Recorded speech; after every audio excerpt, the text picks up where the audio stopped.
आज चाहिँ हामी पर्सेन्टेज अन्तर्गत क्वेसन नम्बर 7 नम्बर लिएर आएको छौं। योभन्दा अगाडि भिडियोमा चाहिँ क्वेसन नम्बर 6 सम्म लिएर आएको थियौं र आज हामी 7 बाट सुरु गर्छौं। अब यहाँ हेर्नुहोस् है त। If 20% of number is equal to 25% of the other number, find the ratio between the two number भनेको छ। यदि कुनै संख्याको 20% अर्को संख्याको 25% सँग बराबर हुन्छ भने ती संख्याहरू बीचको अनुपात पत्ता लगाउनुहोस् भनेको छ। यसको अप्सन नम्बर ए मा छ 3:4, अप्सन नम्बर बी मा छ 3:4, अप्सन नम्बर ए मा छ 2:3, अप्सन नम्बर सी मा छ 4:5 र अप्सन नम्बर डी मा छ 5:4 छ। अब यसको बनाउने तरिका हेर्नुहोस् है त। दुई संख्याहरू चाहिँ x र y मा अब भनेको छ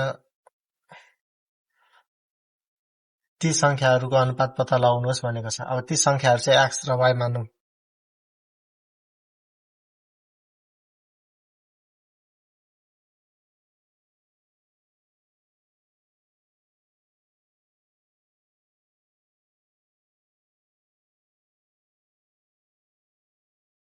दुई संख्याहरू चाहिँ x र y मानौं। अब के भनेको छ?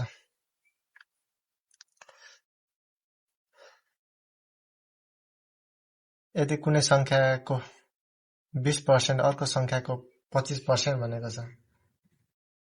अब यो x equal to 20%, y equal to 25%। यतिसम्म त बुझ्नुभयो होला। अब रेसियो निकालौं। x is to y equal to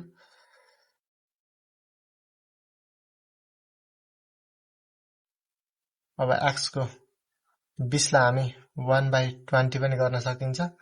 यो 25 लाई 1/25% हामी गर्न सक्छौं। अब x को 1/20 इज टु y को 1/25 यसरी गरौं। अब यसलाई काटौं। यहाँ पनि पर्सेन्ट छ, यहाँ पनि पर्सेन्ट छ। अब यो पर्सेन्ट कटिहाल्यो। यो 5 4 जा 20, 5 5 जा 25। अब x is to y equal to 1/4 is to 1/5 हुन्छ। अब यसलाई हामीले यस्तो 20 लाई 1/20 गरेको थियौं, 25 लाई 1/25 गर्थ्यौं। अब फेरि यसलाई त्यो 1/25 लाई फेरि यस्तोमा कन्भर्ट गरौं भनेपछि x is to y equal to 1/4 लाई 4 is to 1/5 लाई 5, 4:5। अब x र y को अनुपात चाहिँ 4:5 हुन्छ। 4:5 कुनमा छ? 4:5 option number C right answer. त्यसैगरी हामी क्वेसन नम्बर अर्को हेरौं। Question number 2।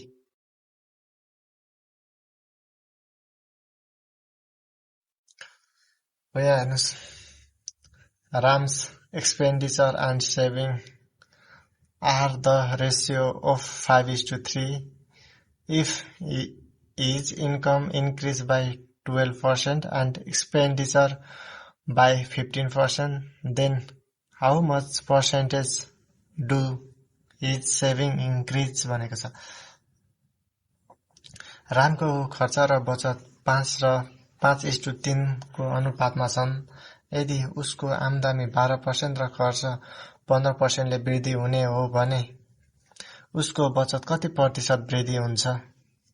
अप्सन नम्बर ए मा छ 3%, अप्सन नम्बर बी मा छ 5%, अप्सन नम्बर सी मा छ 7% र अप्सन नम्बर डी मा छ 27%। कुन राइट आन्सर हुन्छ? अब हामी यो निकाल्दाखेरि चाहिँ हामी अब हेर्नु खर्च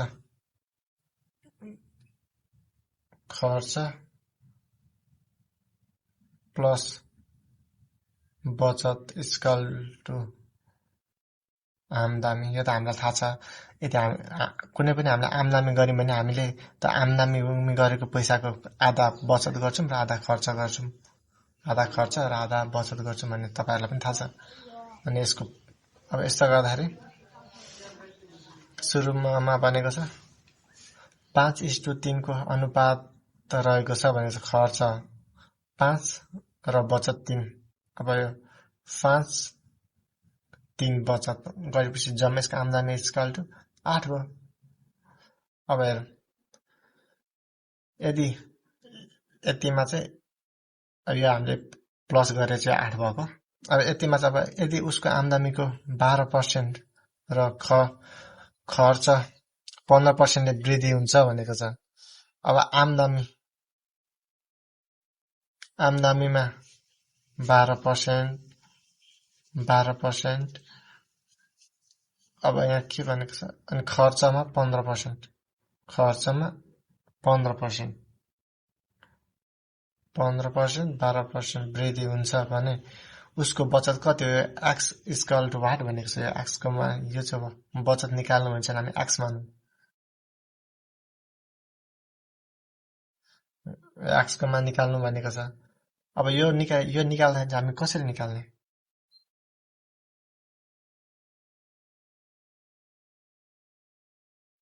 अब यो यसको मान थाहा छैन भने हामीले यो यस्तो गर्न सकिन्छ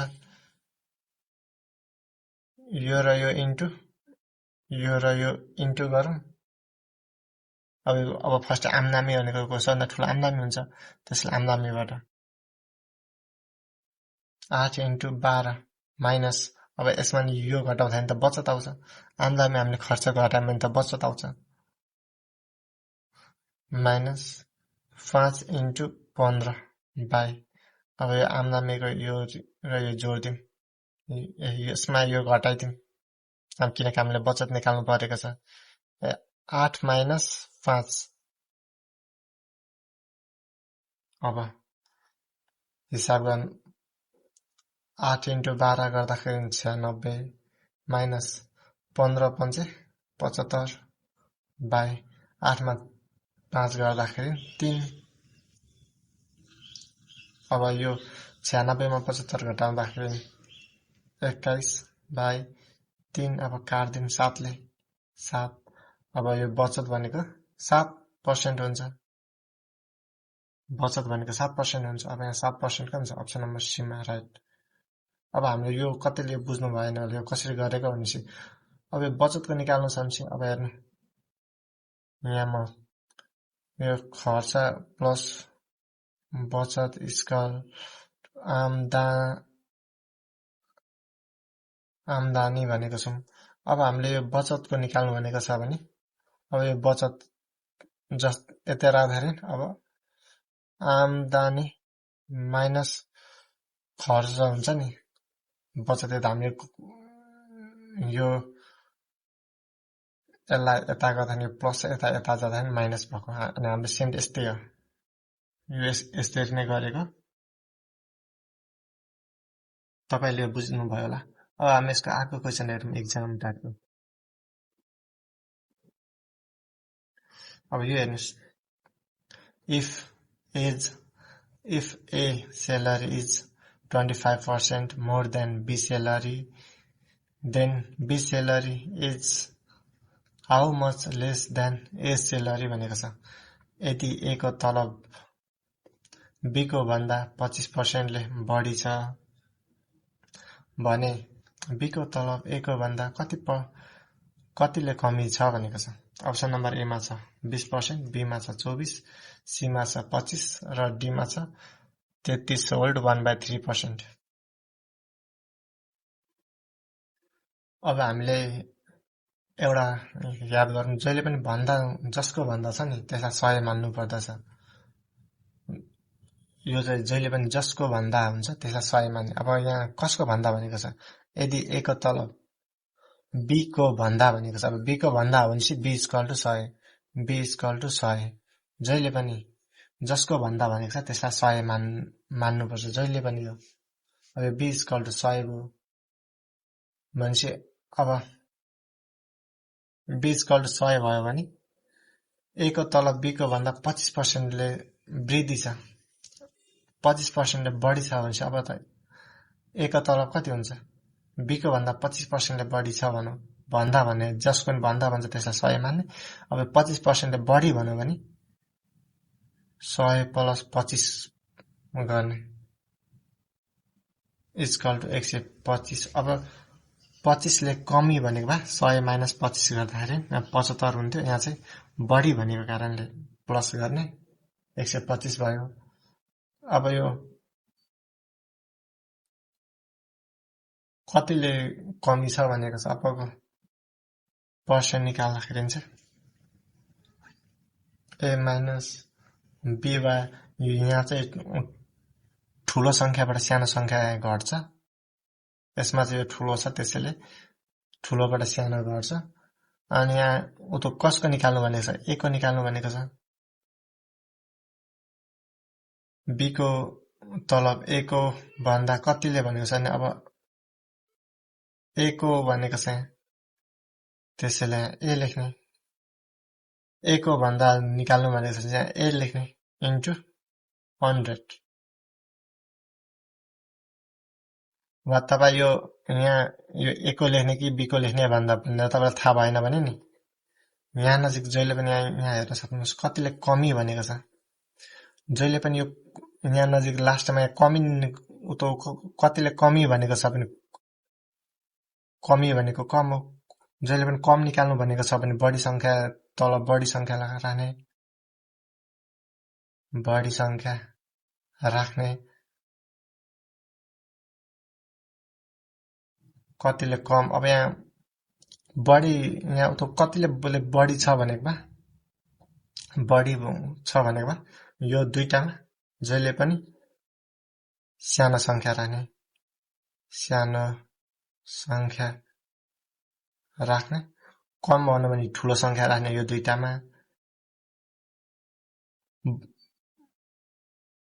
बढी निकाल्नु भन्नु भने बढी वा ठुलो संख्या निकाल्नु भन्नु भने यो दुईटामा सानो सानो संख्या राखेर हिसाब बनाउने। अब यहाँ नजिक भनेको कम निकाल्नु भनेको छ भने बढी संख्या वा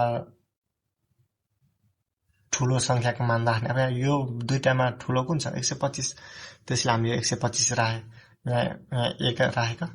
यो दुईटामा फरक भनेको 25 भयो, किनकि यहाँ कम पर्सेन्ट, हामी कम पर्सेन्ट निकाल्दाखेरि यहाँ ठुलो संख्या राख्ने। यो दुईटामा 125 इन्टु 100। अब काटौँ यो यसमा चाहिँ फर्स्ट पेपरमा चाहिँ तपाईलाई क्याल्कुलेटर युज गर्न दिँदैन, त्यसैले तपाईँ काट्न सिक्नुहोस्। 25 चौको 100, 25 पंचे 125, अब 5 पंचे 25, अब 5 इन्टु 4 गर्दाखेरि 5 चौको 20, 20% चाहिँ कमी हुन्छ रहेछ। अब 20% कहाँ छ अप्सनमा, यसको अप्सन नम्बर ए राइट आन्सर। त्यसै गरेर हामी यसको इक्जाम टाइप अर्को हेरौँ, क्वेसन नम्बर 4। अब यहाँ चाहिँ बढी नम्बर निकाल्नु भनेको छ, त्यसमा चाहिँ कमी भनेको थियो, यसमा चाहिँ बढी भनेको छ। अब हेर्नुहोस्, B got 20% mark less than A, what percent mark did A got more than B. A ले बी को भन्दा 20% कम नम्बर छ भने ए ले बी को भन्दा कति प्रतिशत बढी नम्बर ल्यायो भनेको छ। अब कसको भन्दा भनेको छ, ए को भन्दा भनेको छ भने ए इक्वल टु 100, ए को भन्दा बी ले, अब ए को भन्दा भनेपछि भयो ए इक्वल टु 100 भएको। अब यहाँ कम भनेको छ 20% कम भनेको छ। अब बी इक्वल टु 100 माइनस कम भनेकोले माइनस गर्ने 100 माइनस 20 इक्वल टु घटाउँदा 80 भयो।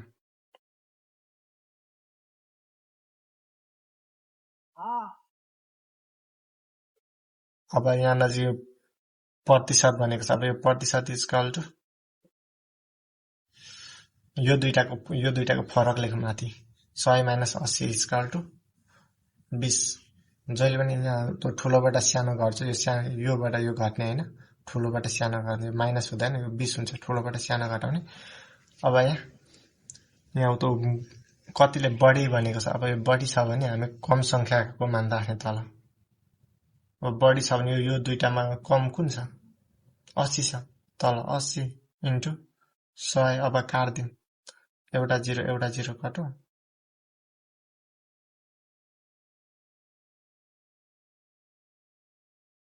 भयो 2 5 जा 10, 2 4 जा 8, 4 5 जा 20।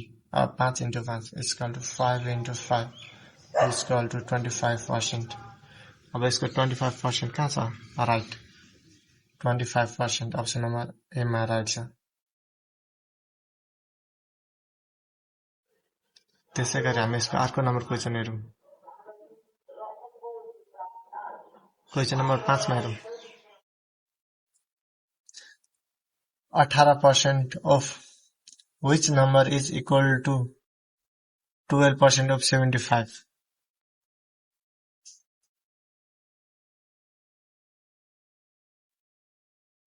कुन संख्याको 18% 75 को 12% सँग बराबर हुन्छ?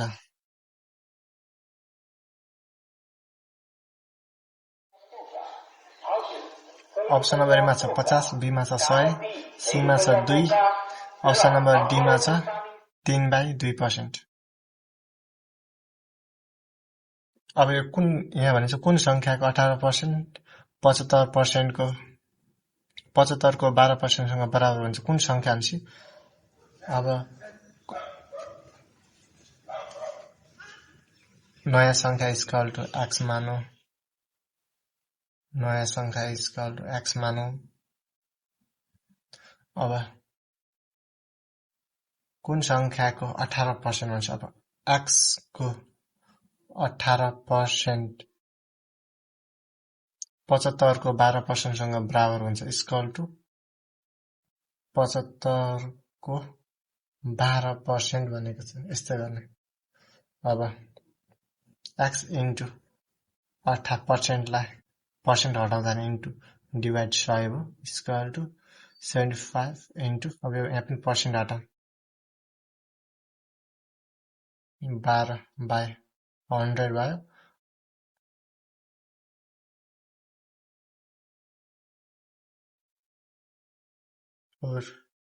अब मैले तपाईलाई अर्को अब x इक्वल टु, अब यो यता गयो भने इक्वल टु 75 इन्टु 12/100 इन्टु, अब यो इक्वल टु देन यता गर्ने तलको माथि जान्छ, माथिको तल जान्छ। हामीलाई 8 9 10 तिरै पढेको छौं। अब यो इन्टु 100 डिभाइड 18, यो चाहिँ माथि गयो, यो 18 चाहिँ तल आयो। यो इक्वल टु देखि उता जाँदाखेरि त यहाँ प्लस छ भने माइनस, माइनस छ भने प्लस हुन्छ भनेपछि यो प्लस छ भने इक्वल टु उता जाँदा माइनस हुन्छ। यहाँ माइनस छ भने इक्वल टु उता हुँदा प्लस हुन्छ भने हामीले 8 9 10 तिरै पढिसकेको छौं। अब यसलाई काटौं, 100 काटौं। अब यो कतिले काट्छ? 6 3 18, 6 2 12, यतिले काटौं। अब यो 3 ले फेरि 75 मा काटौं। 75 तपाईलाई सजिलो, 3 ले काट्दाखेरि 3 2 जा 6, 1 बाँकी रह्यो, 1 5 15, 3 5 जा 15 कटा, अनि 15 ले काट्छ। 3 ले 75 मा 15 ले काटौं। 15 2 बाँकी रह्यो, 15 इन्टु 25 हो, 25 इन्टु 2 भयो।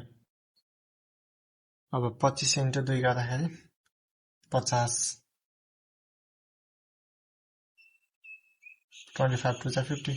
अब यो 50 कहाँ छ अप्सनमा? अप्सन नम्बर ए मा छ 50। यसको राइट आन्सर अप्सन नम्बर ए हुन्छ। आजलाई चाहिँ हामी यति 5 वटा गरौँ। अब हामी यसको अरु भिडियो चाहिँ नेक्स्ट पार्टमा पढ्नेछौँ। यदि तपाईलाई मन पर्यो भने एक सपोर्ट गर्न नभुल्नु होला भन्दै म आज यही भिडियो अन्त्य गर्न चाहन्छु। हवस् त, धन्यवाद।